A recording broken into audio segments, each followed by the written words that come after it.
Башкортостан телевидение тарихында үз исемен, үз һүҙен, йөрәк ялҡынын ҡалдырған шәхестәребеҙҙең береһе Фуат Ғибадулла улы Биишев. Тележурналистика аҡһаҡалы Фуат ағай Биишевтың ижады үҙе бер мәктәп, үҙе бер дәүер.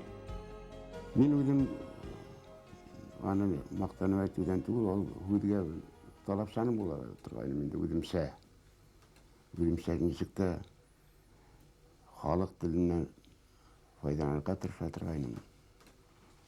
Халыҡ теге ҡоп-ҡоро гәзит теле, ни теле белән яҙыу минең өсөн ят һымаҡ була торғайным. Бер ваҡыт Стәрлебашҡа командировкаға киттек. Көҙгө бысыраҡ Маяҡ колхозына бардык. Анда бахыр Мусинны председателе үлде инде 1-2 йылдан. Шунда төшөрөп йөрөнөк, 2 көн киноға төшөрөп йөрөнөк инде баяғы туған төйәк дигән не буйса, ролик буйса. Зөкөрнәгә әйтә, әйдә Миякә аша ҡайтайыҡ ди инде. Ул үҙе Миякәнеке бит. Теге Стәрлебаштан Миякәгә тиклем урман аша китергә. Шофер Әлтәфин ул бик ҡыйыу кеше инде, төнлә лә йөрөй. Шунда әлләмәгә Зәкир белән мин бәхәсләшеп киттем инде. Тегенән сыҡҡанда уйланылмаған, сигарет алынмаған. Мин әйтәм, сигарет Әлтәфиндә юҡ. Юҡ. Миндә махорка бар ти. Махорка теге бирделәр. Зәкир белән бәхәсләшеп барам, үҙем төрәмдә тартам. Блокноттың ҡағын тартып бөтә яҙғанмын. Яҙған бөтә мәғлүмәтләр. Анда ҡараңғы юҡҡа бит. Ҡараңғы, машинасы ҡараңғы бит. Бөтөн информациялар йыртылып сигаретҡа киткән. Бөтә цифрлар, һандар, ниләр. Сәғәт ярымлыҡ тапшырыу өсөн. Туған төйәк. Шуны Зөкәрнәгә һаман һөйләй тора. Мына шуны тартып бөттө, 2 көндә яҙҙыла бирҙе сценарийҙы. Ҡайҙан хәтерендә ҡалған.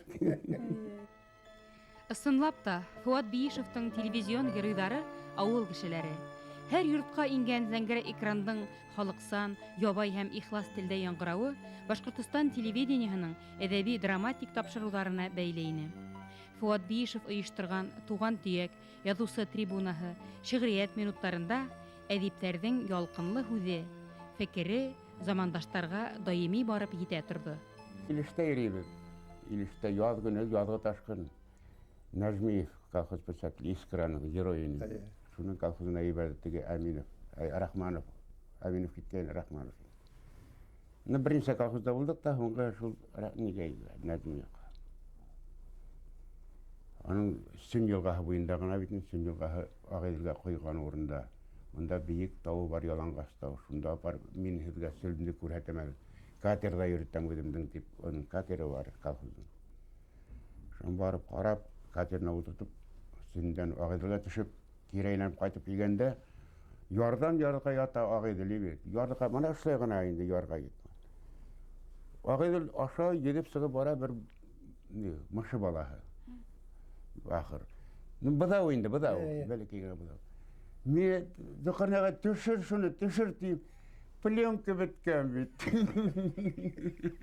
5 минут, 6 минут кино менән сығып китә. Шулай инде. Менә шундай хәлдәрдә була тора. Ниндәй матур кадр инде бит. Шунан теге булан балаһы теге ярга ырғыйҙар, менә алмай, бахыр 1-3-4 тапҡыр ырғыны, шунан гына сығып китте. Элек кешеләр шундай ярҙамсыллык бар ине. Тормош хәҙерге һымаҡ тик аҡсаға ғына ҡоролмағайны. Обком контроле, партия цензураһы ни тиклем генә ҡаты булмаһын, Фуат Биишев әҙерләгән телеочерктар һәм видеофильмдар ил-ауыл тормошон, замандаштар ижадын дөрөҫ һәм тулы сағылдырыусы үҙе бер дәүер булды.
Нинди генә интеүҙәр күрһәтһә лә, заман беҙҙе сыныҡтырҙы. Беҙ патриот булдыҡ. Көслө фекерле журналист Фуат Биишевтың илһамлы, егәрле режиссер Әмир Абдразаков менән бергә ҡулға-ҡул тотоноп эшләүе бөтә телевидение өсөн отошло булып сыға. Уларҙың телевидение фондында һаҡланған төп әҙәби мираҫы тәүге нәфис телефильмдар. 1978 йылда Яңабай Хамматовтың «Бөртөкләп йыйыла алтын» романы буйынса беренсе күп сериялы телеспектакль таҫмаға яҙыла. Роман Башҡортостандағы алтын йыйыусыларҙың ауыр тормошо, революция, граждандар һуғышы ил өҫтөнә килтергән һынауҙар хаҡында. Роман буйынса спектаклдың сценарий авторы Фуат Биишевтың һәм режиссер Әмир Абдразаковтың башҡорт халыҡ тарихын һәм милли характерын телеэкранда сағылдырыу хыялы ошонан башлана.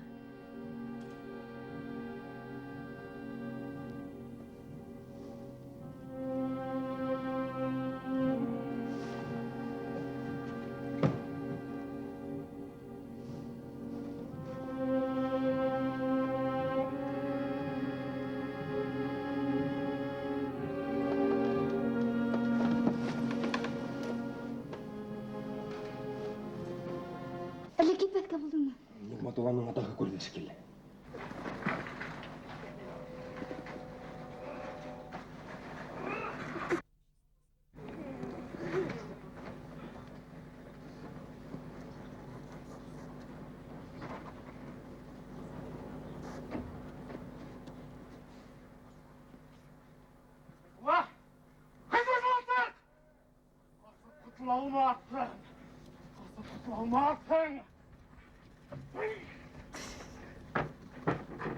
Фуат — это действительно творческий человек.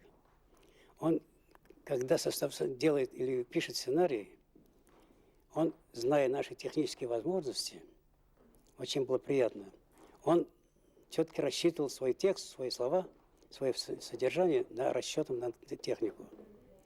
Вот было это очень приятно с ним. Он вдумчивый человек. Во-первых, значит, творческий само по себе, естественно. И всегда был такой вежливый подход у него был. Понимаете? Он сумел с людьми работать. Это очень важно. Во время съемки что не бывает? Бывают всякие нервные переживания и так далее. Он всегда успокаивал. Вот с ним было приятно работать. А потом у него все-таки голова работает. Это Биишев, это слово. Приятно было с ним работать, честно. Поэтому я очень рад, что я с ним работал. Я вот не забуду в кинзе. Вот надо делать юрту. А юрту это еще надо плюс к тому еще сжечь, чтобы создать пожар. Ну что же приходилось делать? Выдумывать из всяких бумаги, там, из всяких палочек, из всяких туда-сюда. И чтобы было не видно, что это фальшь. И нужно, чтобы она была выглядела прекрасно. Вот такие трудности. А сейчас-то, конечно, полегче. Сейчас возможности другие. Я говорю, и камера другая, и, значит, и оформление другое.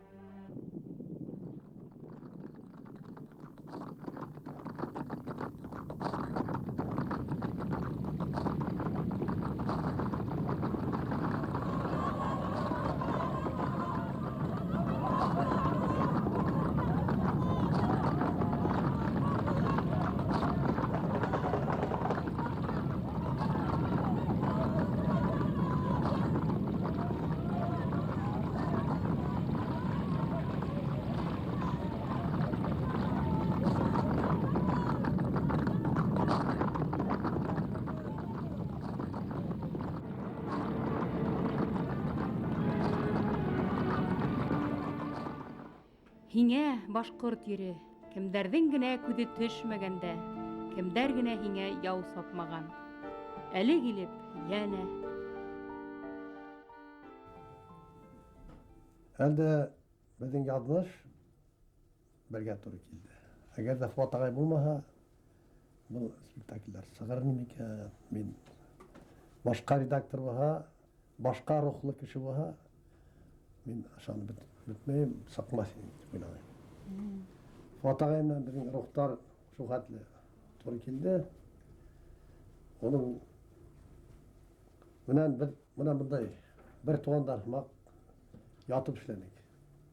Шуның өсөн Фуат ағайға ҙур рәхмәт. Ул мине телгә өйрәтте, әдәплеккә өйрәтте. Мин хәтта тәртип бозучы булмадым инде.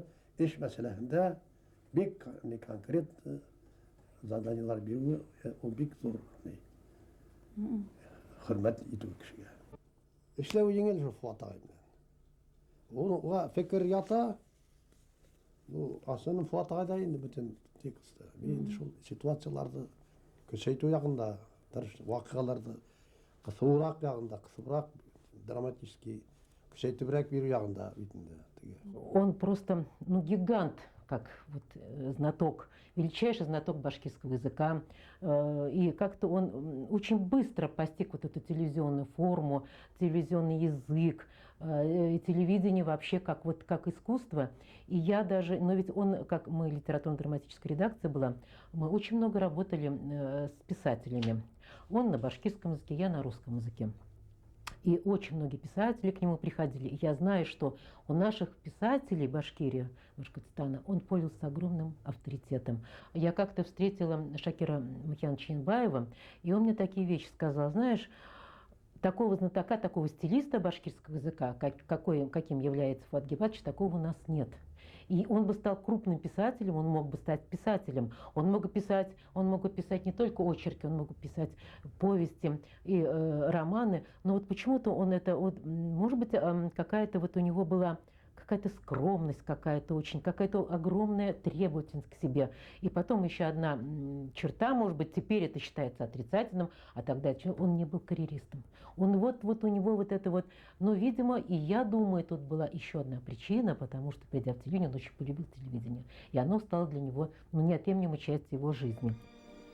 Фуат агай әҙерләгән әҙәби тапшырыуҙарҙың тексты телевидение дикторҙары өҫтөндә һабаҡ, башҡортса дөрөҫ һөйләргә өйрәнеү дәрестәре булды. Башҡорт теленең моңон, һүҙ байлығын, телмәр ағышын белеп һөйләргә өйрәтте. Был осорҙа башҡортса тапшырыуҙар ҡолаҡҡа ятышлы, күңелде үҫтереүсе, фекерҙе тәрәнәйтеүсе, уй-хисте байытыусы әҙәби телдә яңғырай торғайны. Ауырлыҡтарҙың иң яманы беҙҙең кеүектәрҙе, ярамһаҡлана белмәгәндәрҙе, ғорур йәндәрҙе күрә алмаған түрәләрҙең ҡылған яуызлыҡтары һәм әшәкелектәре булды. 75 йәш юбилейы тулған көндәрҙә Фуат агай Биишевты Башҡортостан телевидениеһының ҙур студияһына саҡырҙык.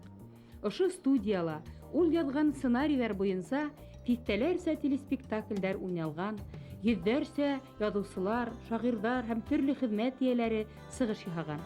Баҡһаң, Фуат агай үҙе студияла беренсе мәртәбә интервью бирә. Тәүге тапҡыр камера алдында һөйләй икән.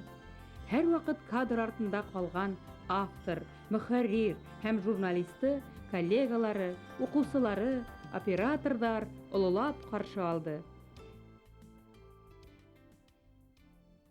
Һеҙгә нимәлер иҫкә төшә телевидение тормошонан? Үткәнде һағынып. Ҡайһы ваҡыт төшкә дә керә.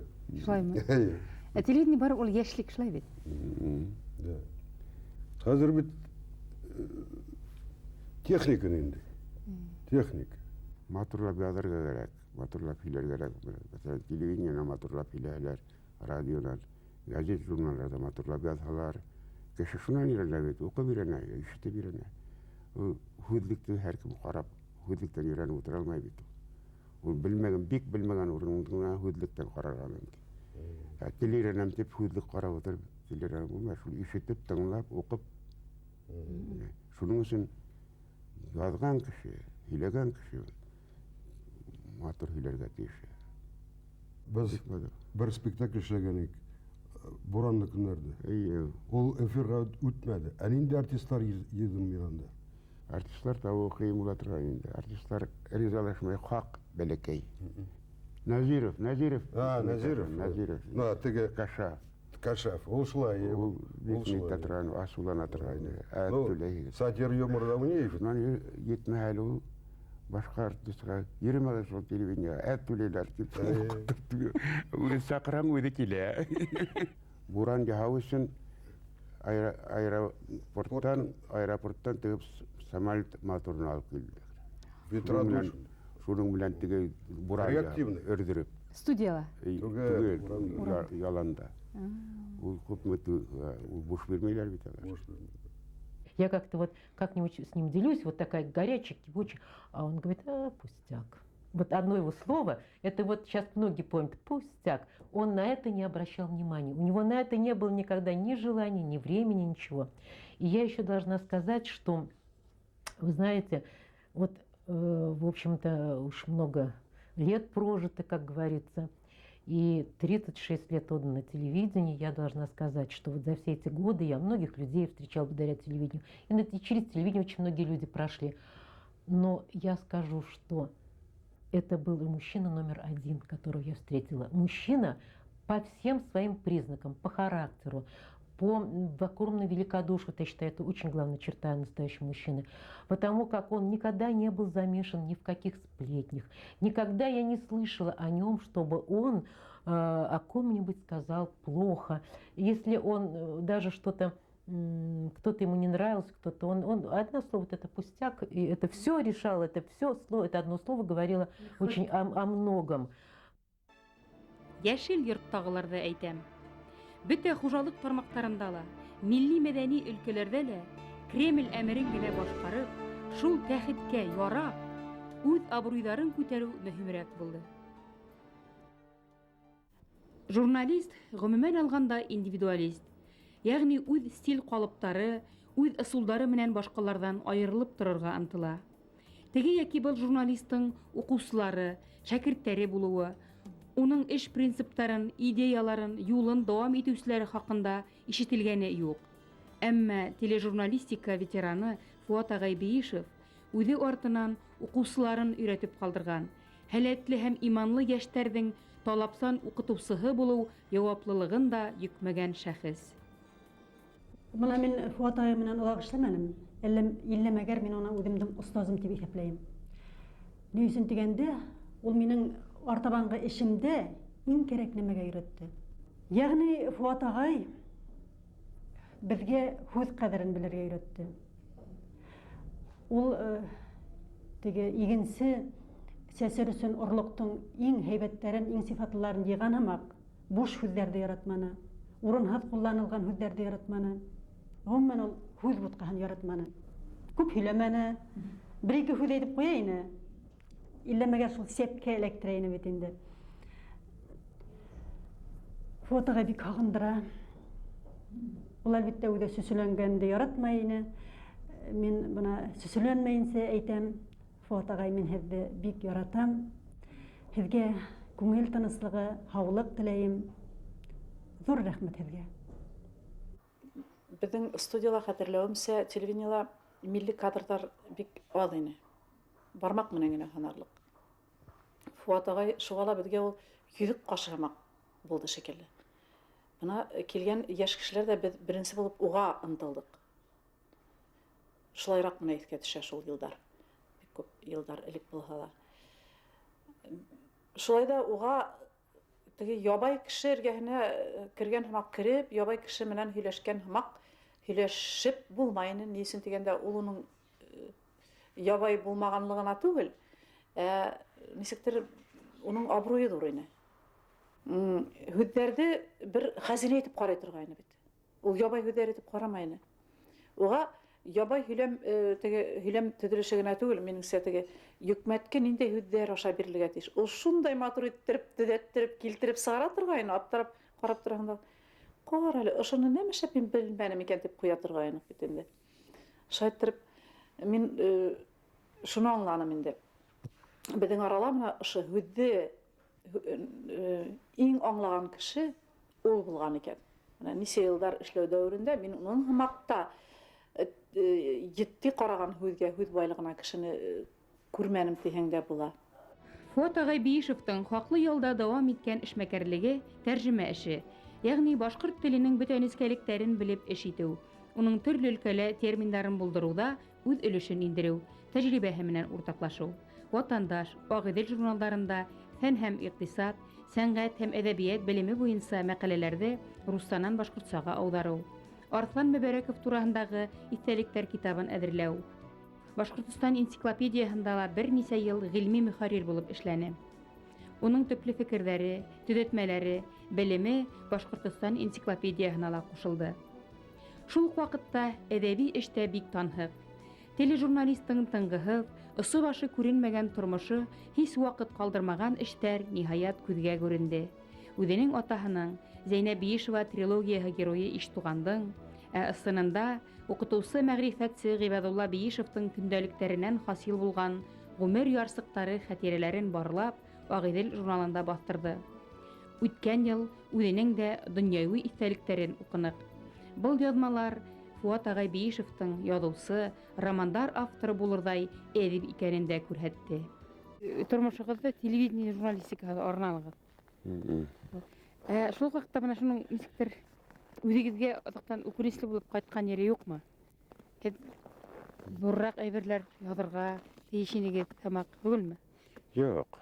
Мин журналистикаға бирелгәйнем инде баштан уҡ.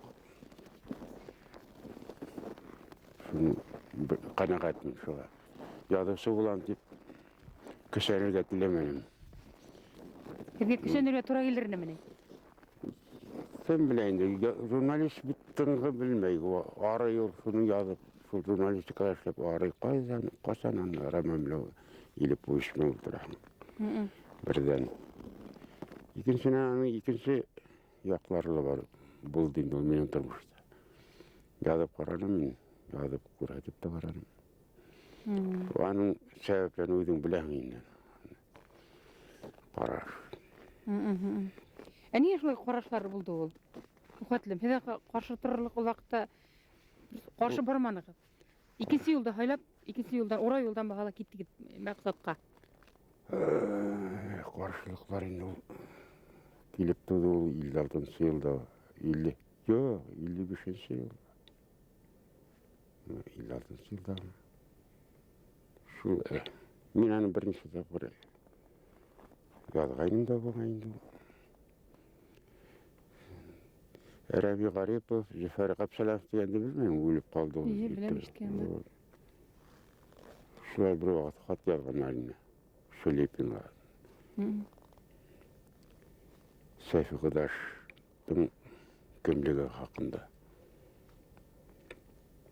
Шундай ҡултамға ие бирендер. Мин редакцияла ултыра инем. Эшләп. Шунан уҡып сыҡта үҙең ҡулыңды ҡуйыр. Мин уҡыңда ҡул ҡуйҙым. Был ҙур ғына яҙылған машинкала. 10-нсы булып ҡуйҙым. Аға тиклем. Анда студентлар күп ҡуйҙыған. Булат Рафиковлар бит булғандар. Марат Минһажетдиновлар. Аны сыҡаға ебәргәндә үҙәк комитетҡа. Үҙәк комитет мында кире ҡайтарған. Вот шуны башланып китеү шунан инде. Отстрел. Берәм-берәм.